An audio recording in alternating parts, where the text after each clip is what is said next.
Oh, welcome to the Honest Hippie Podcast. We're the podcast for health professionals and the wider community. Look at explore diversities in health, ask some hard questions, and have some honest conversations. My name is Archie. I'm an EP based on Sydney's Northern Beaches, and joining me as always, valid health business owner Andrew.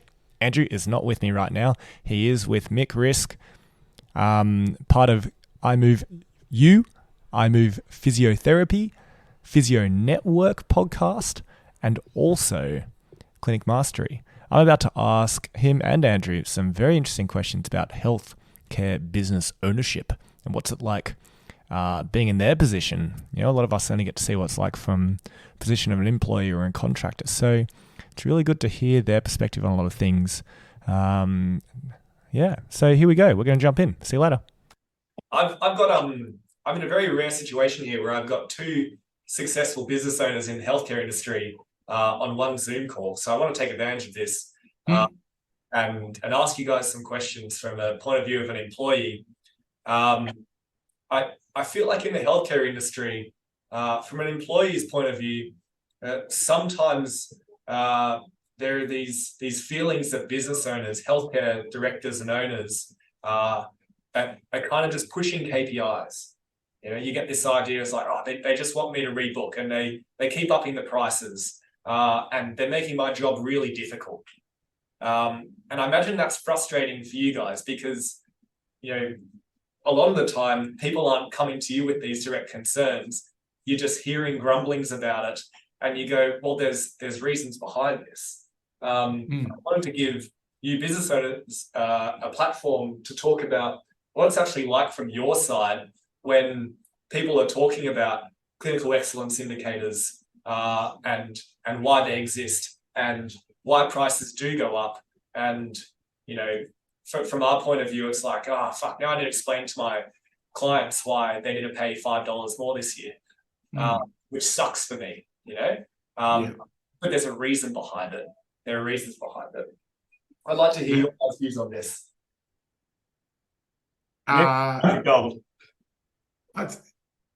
I'm still learning, you know, because when I joined the Clinic Mastery team, that was the first time I was exposed to KPIs and like performance indicators or whatever you might call it, clinical excellence indicators. You know, that's one name for it. I think it's in the delivery, really. I think that's what I've learned is I'll generally ask my therapist now, are you really, you know, are you interested in your numbers? And some are, like some genuinely are, like what? Yeah, tell me the numbers. The ones who aren't, I'll still deliver them quarterly. And I think it's good to know in a similar clinic for the same type of clients, there's physio A and physio B, and there's a large discrepancy.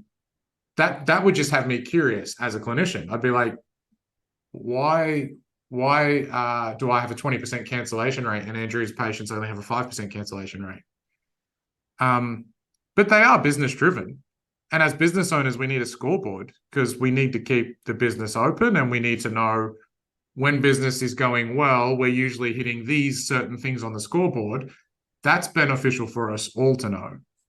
Whether you tell that to the team or not, maybe it's up for debate still. When I first learned them, I was pretty hard on them. I'm like, okay. Also, we have like one of the worst PVAs in Australia. And I'm accused of being an over-servicer and only talking about rebooking. So I obviously don't do it very well. But the physio clinics that I see are very profitable. Like their PVAs will be over like 12 or 14. I would say the middle is like 8 to 12. And then, you know, the ones that struggle for profit and maybe they would say are more evidence-based would be like between 3 and 6. But generally, you can't run a business at 3 and 6. You would need an endless amount of new clients to keep the doors open, or you would have to stay really small, or you'd have to underpay your team. And none of those are nice things. And now we're starting to talk about system challenges. Like, is there actually a lot of money to be made in owning a health clinic? Like, not really. Generally, Andrew and I would see that the average net profit of a health clinic is 10 to 15%. Which means you'd have to be $1 million clinic to make $100,000 net profit.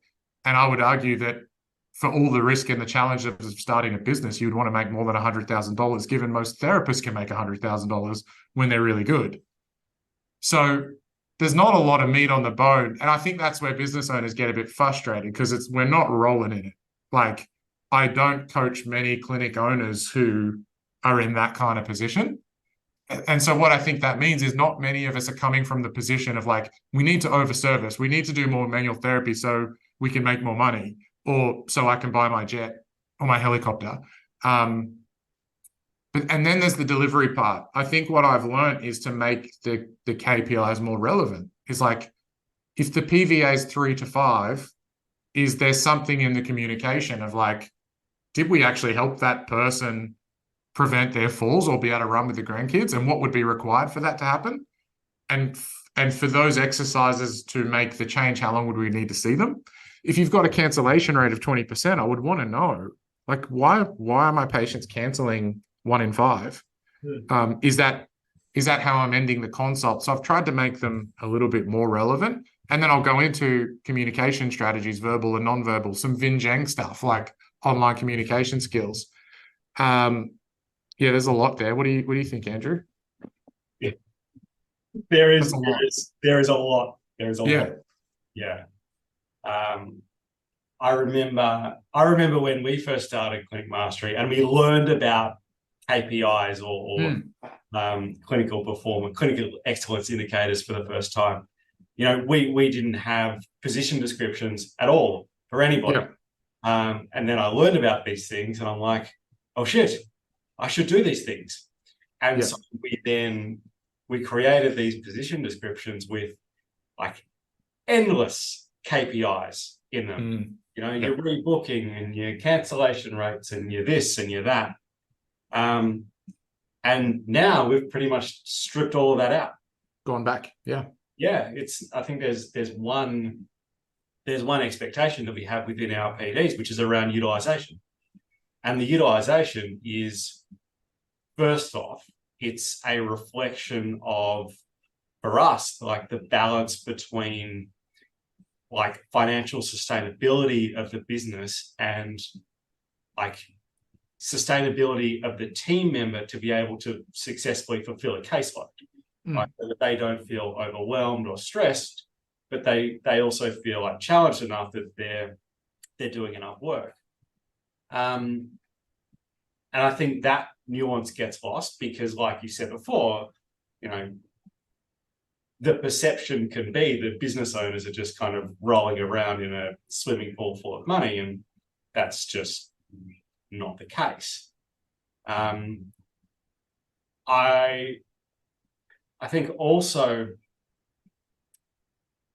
you know, we try and set KPIs now for our team that are fair, that mean that, you know, I've heard you say this before, that a lot of our team, when they start, they're not starting with a full caseload.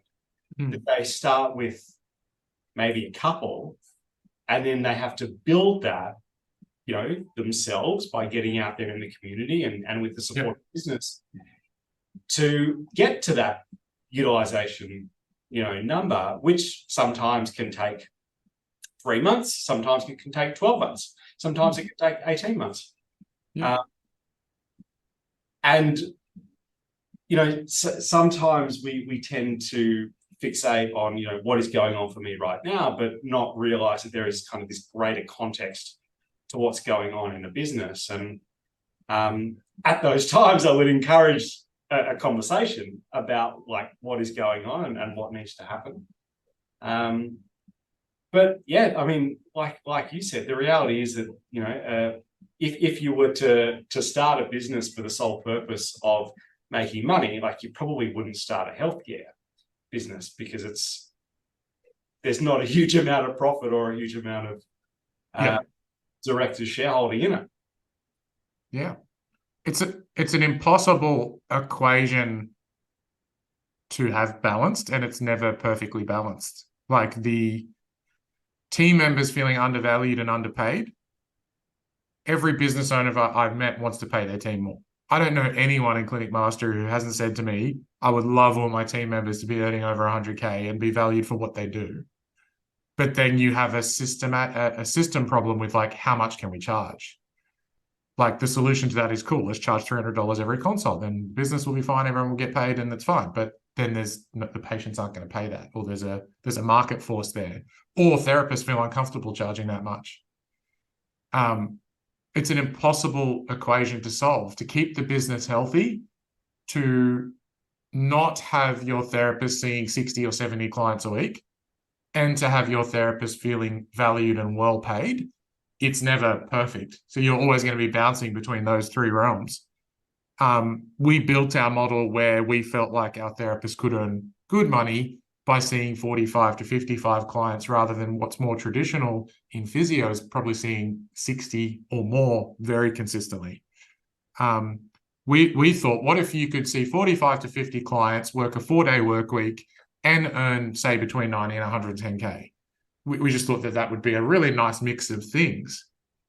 But to do that, we had to sacrifice something because the margins just aren't there. So what we sacrificed, this, Andrew, is admin. And then so we break some other part of the system, which is like, now patients don't get this beautiful welcome, and most people's admin team are amazing and they're all over stuff at the clinic. So we don't have that. It speaks to probably the health of the system that we have to break apart or take a part out to satisfy the other areas of the equation. And then coming back to KPIs, I think pairing it is important. This concept of pairing, we went really deep on we want to try co-consulting. So this is the first year we've had all our therapists co-consulting each other, because you can do as many case reviews as you like, but if that person wasn't in the room, you're never going to really be able to give great advice for what actually happened. So we have co-consulting, we have clinical calls with our titled physio, we have an all-in CPD, and I'll do a case review, a Loom case review, where I'll go through, look, I wasn't in the room, but looking at what you've got in the notes, this is what I'd be looking for session 3, 4, 5. This is what I'd be kind of prescribing through session 6, 7, and 8. And then I found if you do all those things well, and you really care about your team and the patients and the outcomes, and you talk more clinically, it kind of softens the numbers part of it. Some business owners who get introduced to Clinic Mastery will just talk about numbers. And if you're just talking about numbers and you're not doing any clinical case reviews, that's not going to end well for any health professional, I don't think. I think that was really, really valuable information. Because, a classic one you hear is young practitioners going, "Oh, I don't feel like I'm getting paid what I'm worth." Going back a while about what you guys said, but they don't take into account, well, the first 9 months you weren't making the business any money. We were investing time, mentoring, and CPD budget and admin to try and fill your caseload. And as a new graduate, it's half likely that the job you're doing was not the same level as some of our practitioners who are 3, 5 longer years out, and providing that value. So the value you're providing across the entire year is not reflective of someone who will be getting paid more. And when you break down, and I know Andrew does this with our new staff who come in, and breaks down all the percentages of where all business revenue goes to, and then it spurts out a little number at the bottom in terms of a percent that actually goes towards profit. You're right; it's not a very big number. If everyone was to add 20, 30 grand to what they're paying, then the business would be losing money even if everyone was busy. I think somewhere along the lines, from some pages, there's a feeling that and this is where the nuance is missing, that if your business owner is talking about numbers, they're a capitalist and they just want to make money. And that just misses all of the nuance of everything you guys just said. And I have not met a business owner to this day that thinks that way. They're all thinking about how do we provide a better environment for our team? How do we add an admin team member? How do we pay our teams more? How do we do all this and balance it all out? And you can have that thought in your mind and still say, how do we provide the best evidence-based healthcare? Those things are not separate. So that's it's tricky. Yeah. So, show some love. So show some love to the business owners. I saw one the other day that was goal setting is a form of coercion. It can be your employers trying to help you do a thing that is like in their best interests. And I'm like, that's probably just taking the view that I would say you have a lens that business owners are not there to help or do anything good. In healthcare, you have a view that business owners are there to make money solely. Again, because I've never met a business owner who said, I'm going to do goal setting so I can make my team members do what I want. Like, it's a pretty, even just saying it sounds like, I don't know, there might be some. But that's the nuance online. Probably goes back to the nuance online. Yeah. I imagine for both of you, the amount of years before it was, or Nick, for you, it's like, hey, we'd love our team to be able to make this much and work this many days. And Andrew, for the team to have this culture and have this CBD budget and this kind of mentoring support, it was survival first, which, you know, that's kind of the first start of business is survive. And, you know, I imagine for a lot of business owners, that may communicate across to the team as like, we need to see more people because we need to survive. It's kind of a livelihood kind of thing rather than a gross money kind of thing. Yeah. And leaders, just like therapists and business owners, really need to upskill their communication. I would say this is another challenge because there isn't a lot of margin. A lot of clinic owners are still treating, which is great. My goal is not to get clinic owners not treating. But what that speaks to is if you're treating 2 or 3 days a week to help keep that profit margin up, you probably can't spend 4 or 5 days a week sharpening your communication, sharpening your leadership. And then you're stressed, you're a little bit stressed. You want to keep everyone in the team together. Patients are coming a little bit less. And then how that comes out of your mouth is we need to see more patients. And so there's a part of that also just takes time and leaders can improve on. Like, how do we actually communicate the numbers? And that's where Andrew might agree with this, but the first time you learn about numbers as a leader, you probably come across a little strong. Like, I learned about this thing called PVA. We all need to be above 8. Yeah, right. And then I'm like, yeah, exactly. So we've learned how to soften that, and leaders are working on that too, I guess. Absolutely. I think that's some really, really valuable information for people kind of across the healthcare spectrum, whether they are still at uni as a new grad or moving into a position of leadership or business ownership. But it's a lot more complicated than I see these people and I want to get paid this. It's like there's a lot that goes into it for you guys. Yeah. There is, and I think if people are feeling that way, that's worth a conversation. I wouldn't like for that to be, held in and resentment build based on that.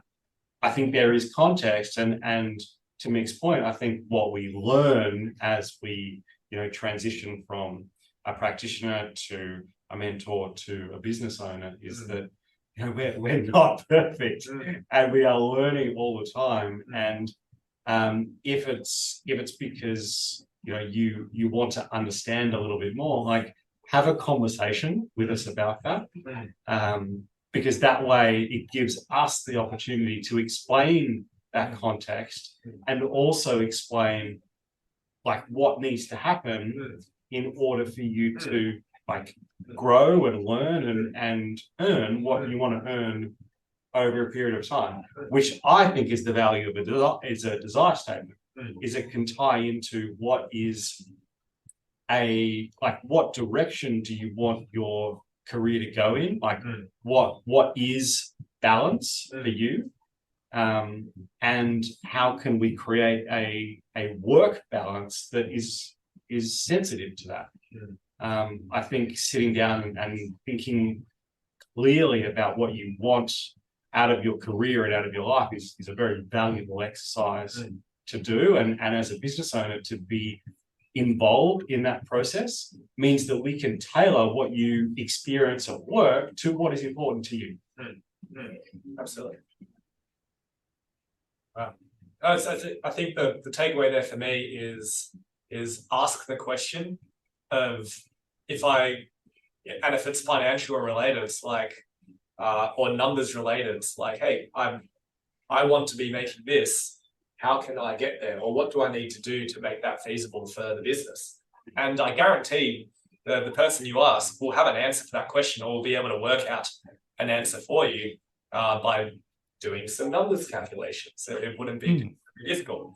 You might not like the answer, but they'll be able to come up with an answer for you. And then you have some clarity, and then hopefully there's some more mutual understanding of what it looks like. I think on that, my learning is there's no perfect clinic. And I think it's well within the rights of people to try a few clinics, because that's the other thing, is you just don't know what's out there.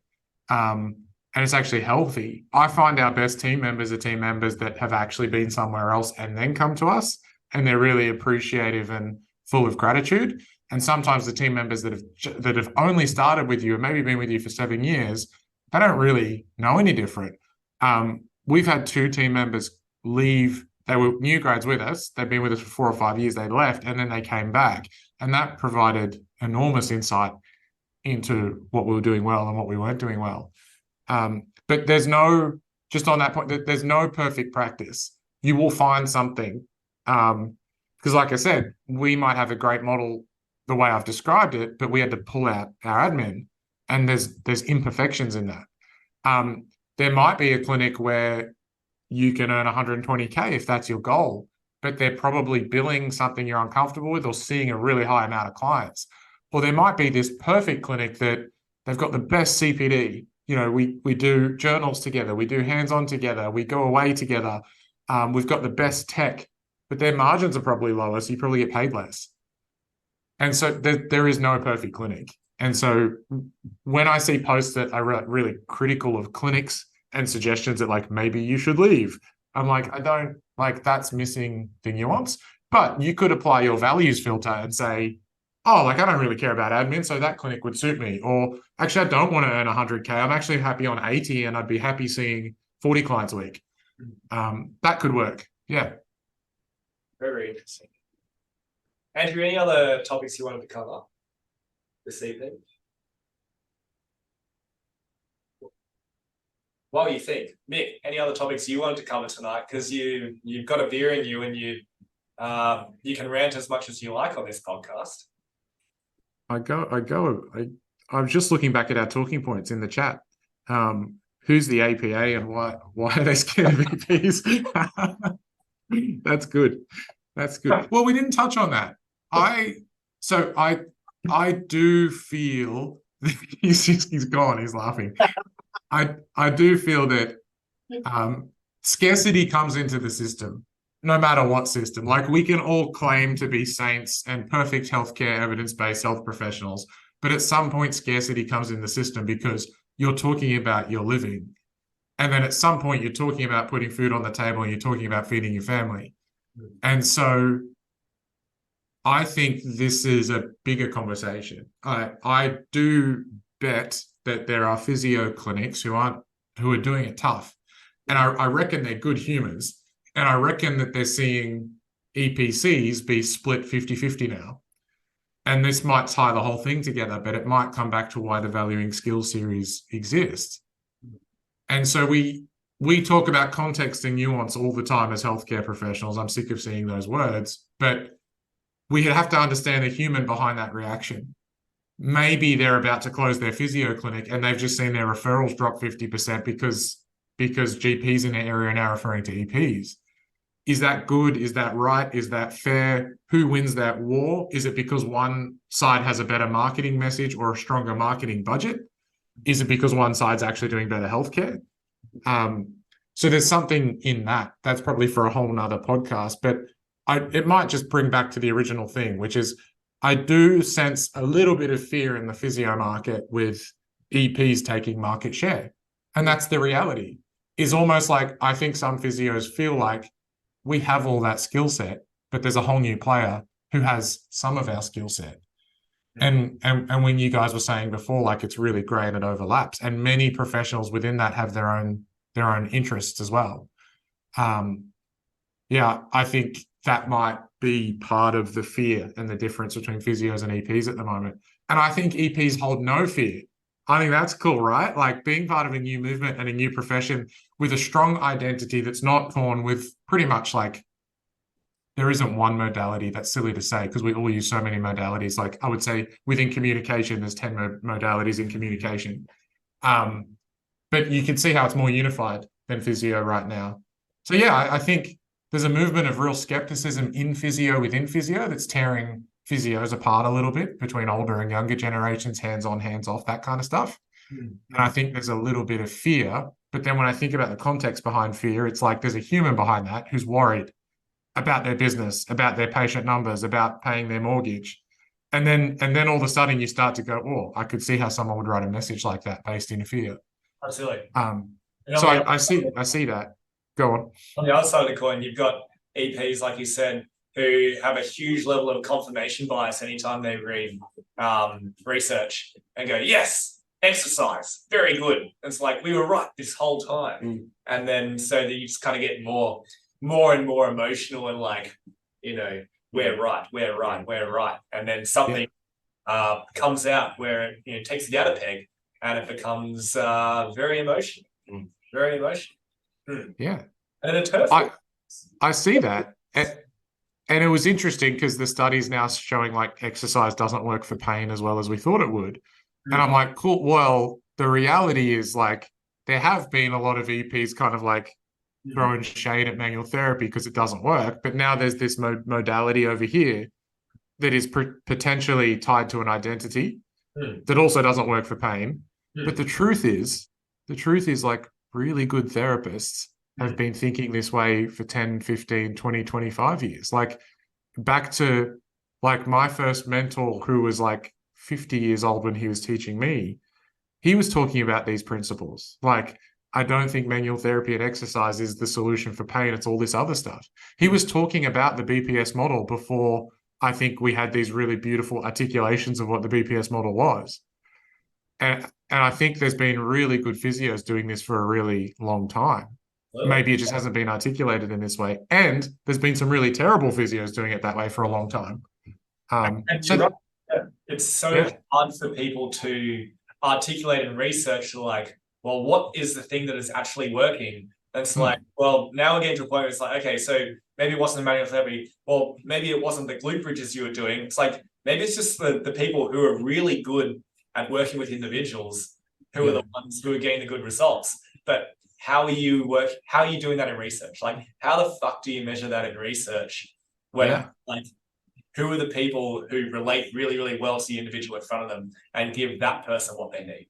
I was like, that is hard to measure. But that's probably the thing that is most effective at the end of the day. I'd love to see an EQ study paired with client results and visits. And I'd love to see a communication study paired with client results and visits. Like Vin Zhang, the master communicator, who like we've been getting our physios to go through Vin Zhang's course to improve their communication. I would bet my bottom dollar that if we studied people who did Vin Zhang's course, their clients would come more and have a stronger connection. But then the power's in the beholder, right? So like you could use that power for evil and overservice, which doesn't mean they'll get a better outcome. Or you could use that power for good and actually help them get a good outcome. So then we'll have this profession called like exercise communicators, and their whole identity will be based on communication. And then a study will come out that says communication doesn't really help for pain. And then, so it's like, it's never been that. But there has been a lot of shade thrown at manual therapy and physio. And because there's a lot of evidence in physio, I see a lot of videos of like, oh, this paper doesn't work. Like, I think that's part of that underlying tension. There's a big groundswell, and I do think it comes from EPs of like, hey, this profession's maybe not as good as they make out to be or you think, which is both true and untrue. There's people in that profession that are doing this really poorly. And there's people in that profession that never claimed manual therapy was the fix. So that's a bit of the turf war online as well that I see. And that doesn't just happen one way. That also happens within physio to EP, and then physio's done that to every other profession as well. Like physio has shit-canned osteo and chiro for years. Whereas like there's probably chiros in this area that I relate more to than other EPs in our area. Yeah. So it's just not really relevant a lot of the time about what university degree is. It's all about the individual and how they work. I've been guilty of that too, and it worries me a little bit. I think all of us should publish content. Like, I really do think it's a healthy thing to do. Like, I think it challenges you to know your stuff, and the more of us that are spreading positive messages, the better. So as a young clinician, when I was posting content, I would find this thing that said, see, manipulations don't work. And then inadvertently, I would shit-can the whole of chiro profession. Even though that was not my intention or my goal, I was excited that I found something. And there was probably some professional bias. But I have this paper I can hold on to. And if you're a chiro watching that, there's no way you're not going to take offense. Like, who's this young guy with the Journal of Chiropractic behind him basically saying that doesn't work? And if you do that enough times, people start to, I don't think we can say, just untie your professional identity to who you are as a person. If you've spent 3 years online talking about one professional manual therapy, people out there are going to interpret that as something else, just like people have interpreted this value skill series. People have made insinuations and made interpretations based on it rather than knowing the true intention. We can only make assumptions. But I did that, and like, I don't think it was the right play. Like, when I look back, I really regret the chiro videos and the chiro shaming stuff that I did. Absolutely. Oh, I feel like just go on. Mick, you probably missed family dinner by this point. I've missed family dinner. I've missed Amali's bedtime. Oh dear. Wild. The important thing is that we've probably done 3 parts. Yes. Which is what's really fun. So welcome to the end of part 3. Yes. If you're still here. Well done. In January. 2026. Yeah, this was recorded in November, if you want to know. Yeah. Crypto's had another cycle. Yeah. Nick, if people are going to follow you, they like what you hear, they like what you're saying, and they want to hear more of you, where would you recommend they find you? For really good evidence-based content, the Physio Network podcast is awesome because I interview the best guests. The iMove You Facebook group is where we have a lot of discussions, and there's like 7 years of videos. You can type in pay, rebooking, EP versus physio, and all these videos will pop up. And then I'm trying to be less boomer and build my Instagram, which is that.physio guy. Physio guy. There you go. Yeah. Can confirm. Yeah. Which is what I came up with that name because someone just walked up to me and he said, "You're that physio guy." Like, yeah, I am. Thanks. Yeah. Which also gives you some deniability. It's like, no, it's not me. That's not me. Don't take photos. He's just using a deep fake. It's not me. Yeah, exactly. Lovely. Thanks, gents. Thank you, Mick. Thanks for coming on, mate. Maybe we'll do a part 4, 5, and 6 on that. Yeah. Awesome chat. I really enjoyed it. Thank you so much. Thanks so much. See you later, everyone. Very enjoyable indeed. Thank you, everyone, for listening to part 1, 2, and 3 of the Mick Rizk podcast. If you didn't listen to the first 2 parts, go back and listen to them, please. They're very, very good. Cover lots of good topics. Coming up in the next couple of weeks, we have Sarah Woodruff, the owner of Simply Stronger down in Melbourne, who's coming on to talk to us over another couple parts. And that's some really interesting topics around EP. So please come back for those. The pants chat may even come back. See you later.